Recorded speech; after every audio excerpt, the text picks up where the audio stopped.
सूर्यमणि गांव के किनारे मिट्टी के छोटे से घर में रहने वाले विक्रम और उसकी पत्नी लता का जीवन कठिनाइयों से घिरा हुआ था।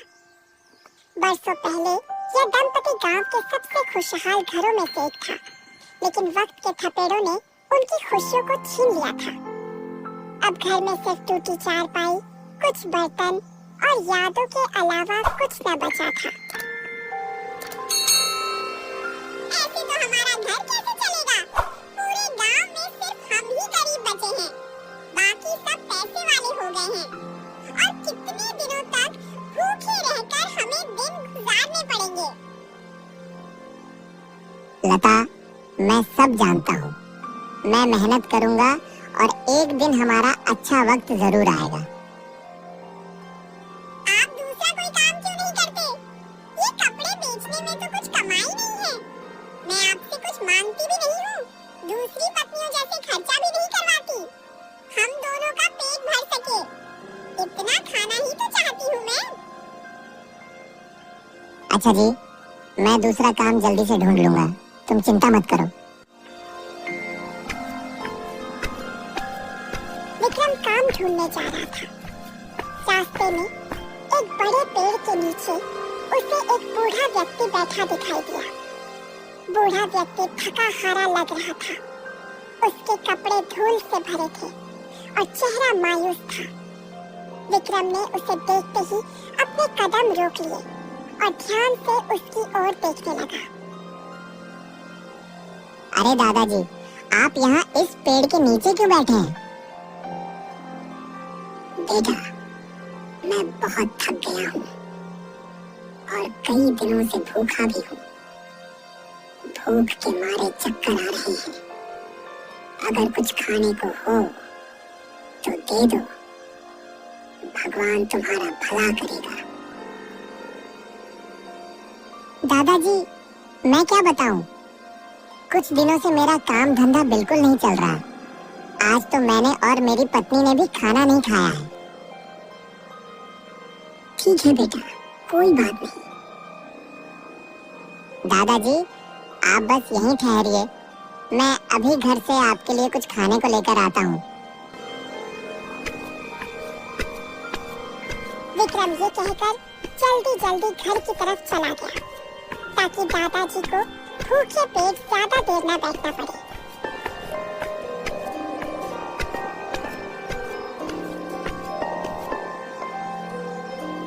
ये लो दादाजी, मेरी पत्नी ने यह कुछ बचा कर रखा था।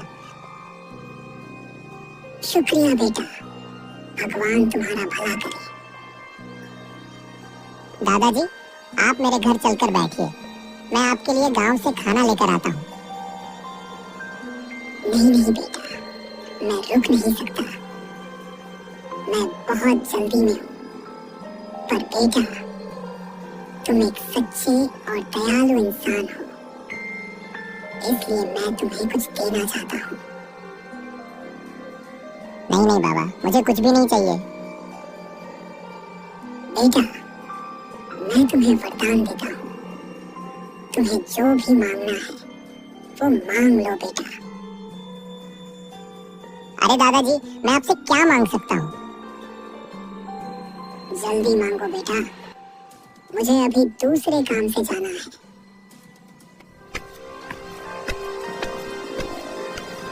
उसी समय लता वहाँ आ जाती है और हैरानी से विक्रम और दादाजी की बातचीत सुनने लगती है। मैं आपसे क्या मांग सकता हूँ? ठीक है दादाजी, तो मुझे एक ऐसा वरदान चाहिए कि मैं जिस किसी को भी जो भी काम दूं वो काम करता ही रहे, जब तक कि मैं उसे ना बोलूं। क्या ऐसा हो सकता है दादाजी? हाँ बेटा, तुम दूसरा वरदान मांगो। और क्या मांगो? हाँ, अगर मैं किसी को खाना बनाने को कहूँ तो वो मुझे कभी मना ना कर पाए। हाँ बेटा, एक और वरदान मांग लो। तीसरा क्या मांग लूं? हाँ दादाजी, यह पोटली के अंदर मैं जो भी रखूं उसे मेरे अलावा कोई और ना निकाल पाए। अच्छा, ठीक है बेटा, तथास्तु। बूढ़ा आदमी वहाँ से अचानक गायब हो जाता है। विक्रम चौंक कर इधर उधर देखने लगता है। अरे लता, ये कोई साधारण व्यक्ति नहीं था। लता विक्रम को गुस्से में घर ले जाती है। अरे ये क्या किया जी आपने? सही में आप पागल तो नहीं? खुद के लिए ना सही, मेरे लिए तो सोचा होता। मुंह में आए निवाले को फेंक दिया। आपको तो कोई और काम भी नहीं आता। कब आप दूसरों के पति जैसे बनोगे? हे भगवान, मुझसे बहुत बड़ी गलती हो गई जो मैंने आपसे शादी करी। अगर आपने अच्छे वरदान मांगे होते तो आज बड़े से घर में खड़े होते हम, और हमारी गरीबी भी दूर हो जाती। भगवान, क्या करूं मैं इनका?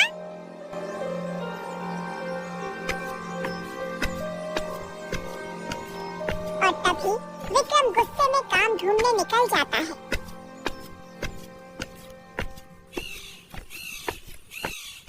जब वह जंगल से गुजर रहा था तो एक आदमी उसके सामने आया और बोला,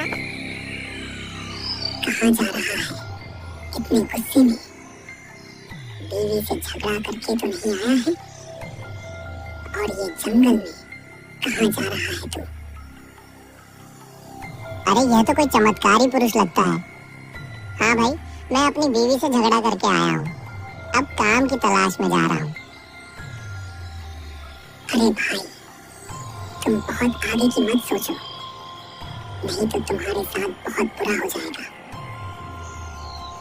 अरे ये क्या, इसके तो पैर तो दानव जैसे हैं। हाँ, अब मैं समझा, यह वही दानव है जो सबको अपनी बातों में फंसाकर गुलाम बना लेता है और फिर मार देता है। अरे भाई, किस बात में खो गए हो? पहली बार आपको देखा है, इसीलिए थोड़ा डर गया हूँ। बोलो, कहाँ जा रहे हो गुस्से में? और बहुत परेशान लग रहे हो तुम। भाई, काम ढूंढने निकला हूँ, लेकिन मिल ही नहीं रहा। बहुत परेशान हो गया हूँ। इसकी मजबूरी का फायदा उठाकर इसे फंसा लेता हूँ। अरे, इतनी सी बात है, तुम मेरे साथ ही काम कर लो, मैं तुम्हें ढेर सारा पैसा दूंगा। अरे यार, ये शैतान तो मुझे अपने चंगुल में फंसाना चाहता है। अगर मैंने इसकी बात मान ली तो मैं तो गया काम से। तो खैर, वैसे भी जी कर क्या कर रहा हूँ मैं, घर की हालत तो खराब है। चलो एक काम करता हूँ, इसकी बात मान लेता हूँ। क्या सोच रहे हो भाई? चिंता मत करो, मैं तुम्हें बहुत अच्छी पगार दूंगा।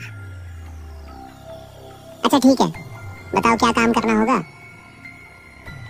ये लो थोड़े से पैसे, अभी ले जाओ। 1 महीने के बाद मैं तुम्हारे पास आऊंगा, तभी तुम्हें काम पर आना पड़ेगा। अच्छा, मैं जरूर आऊंगा। 1 महीने के बाद तुम आ जाना, अभी मैं जा रहा हूँ। फिर विक्रम पैसे लेकर घर चला जाता है। ये क्या लेकर आए हो? अरे तुम ये सब बातें छोड़ो, पहले तुम ये रख के आओ। नहीं, पहले तुम बताओ, तुम ये सब कहीं चोरी करके तो नहीं लाए हो? नहीं, ये लो पैसे। अरे, ये पैसे कहाँ से लेकर आए हो? सच बताओ। दानव के पास से लेकर आया हूँ। आपको उसी के पैसे लाने थे? वो आपको जिंदा नहीं छोड़ेगा। उसने आज तक किसी को जिंदा नहीं छोड़ा। आपको मालूम था, फिर भी आप ऐसा करके आए हो? हे भगवान, अब मैं क्या करूं? अरे तुम वो बात जाने दो, अभी तो मेरे पास पूरा 1 महीना है, खूब मजा करेंगे। वो सब बाद में देख लेंगे, पहले ये महीना तो पूरा होने दो। तो क्या आप मुझे ऐसे ही छोड़कर चले जाओगे? वादा किया है मैंने दानव से, वो सब छोड़ो, तुम खाना खाओ।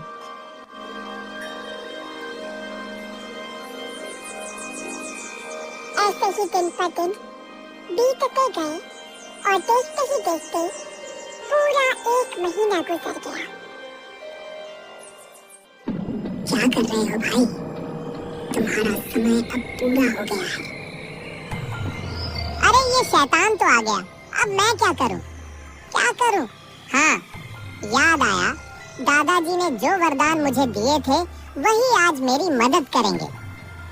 मुझे भूख लगी है, कुछ खाना बनाकर खा के जाते हैं। पर मुझे खाना बनाना तो आता ही नहीं है, क्या तुम्हें आता है?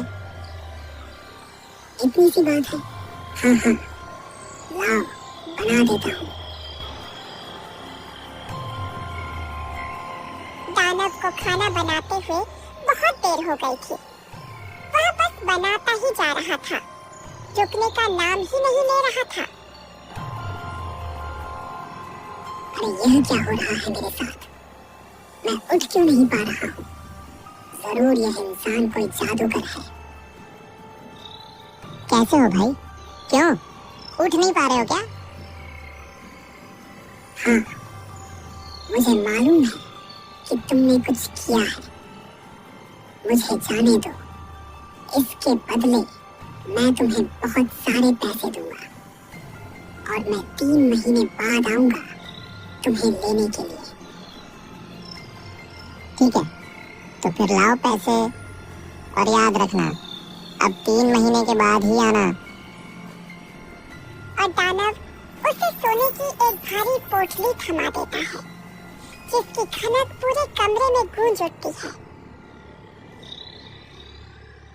अजी, तुम आ गई। ये लो पैसे और इन्हें संभाल कर रख दो। अब ये पैसे कहाँ से लाए?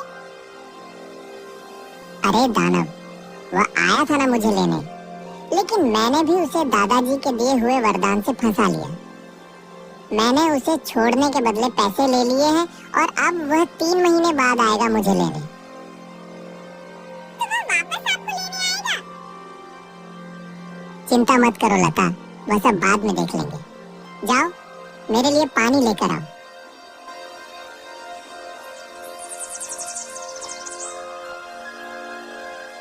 महीने बाद विक्रम घर के बाहर खटिया पर लेटा हुआ आराम कर रहा था।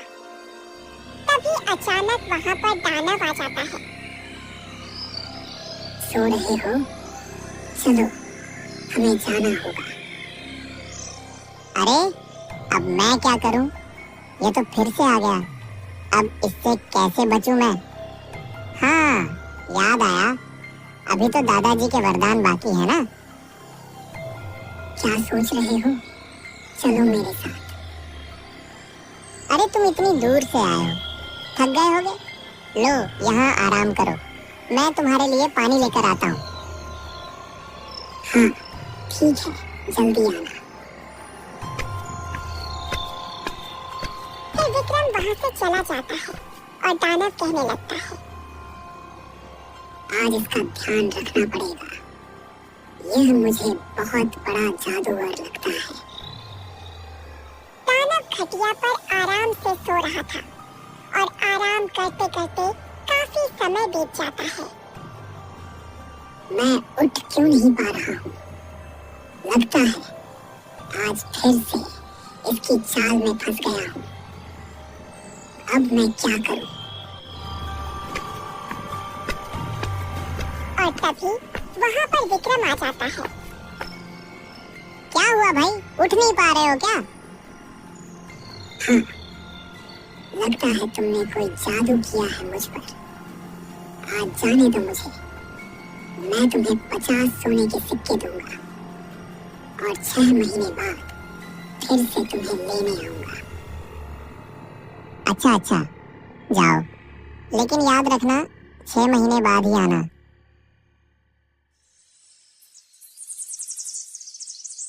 6 महीने बाद दानव फिर आता है। यह इंसान बार बार मुझे बेवकूफ बना रहा है। अब बहुत हो गया, आज चाहे जो हो जाए मैं इसे छोड़ने वाला नहीं हूँ। इस बार मैं चालाकी से खेलूंगा। हाँ, इस बार मैं एक चमचमाती सोने की अंगूठी बन जाता हूँ। यह लालची आदमी मुझे देखकर जरूर लग जाएगा और अपने साथ ले जाएगा। और जैसे ही मौका मिलेगा मैं इसे हमेशा के लिए अपने साथ खींच ले जाऊंगा।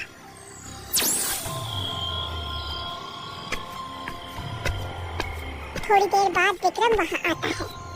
उसकी नजर अचानक जमीन पर पड़ी चमचमाती सोने की अंगूठी पर जाती है। अंगूठी को देखते ही उसकी आंखों में लालच चमक उठता है और वह तुरंत उसे अपनी पोटली में रख लेता है। लेकिन कुछ ही देर बाद उस पोटली के अंदर से अजीब सी खरखराती आवाज आने लगती है, जैसे कोई उसके अंदर हो। खुद ही मेरे जाल में फंस गया। अब देख कैसे बच पाएगा तू। पोटली के अंदर से दानव की गूंजती हुई आवाज निकलती है, जिसमें चालाकी और बदले की लहर साफ महसूस हो रही थी। अरे ये तो दानव है। फिर विक्रम हंसने लगा। अरे मूर्ख दानव, मैं तुझे उसी दिन पहचान गया था कि तू इंसान नहीं बल्कि दानव है, और तू खुद ही मेरी पोटली में आ गया। इस पोटली में जो भी चीज जाती है वह मेरी इजाजत के बिना बाहर नहीं निकल सकती। अब तो तुम बुरी तरह फंस गए हो दानव भाई, बुरी तरह फंस गए हो। अरे अब मैं तुम्हें लेने नहीं आऊंगा। तुम्हें जितना धन चाहिए उतना दे दूंगा। बस मुझे जाने दो। मुझे माफ कर दो मेरे भाई।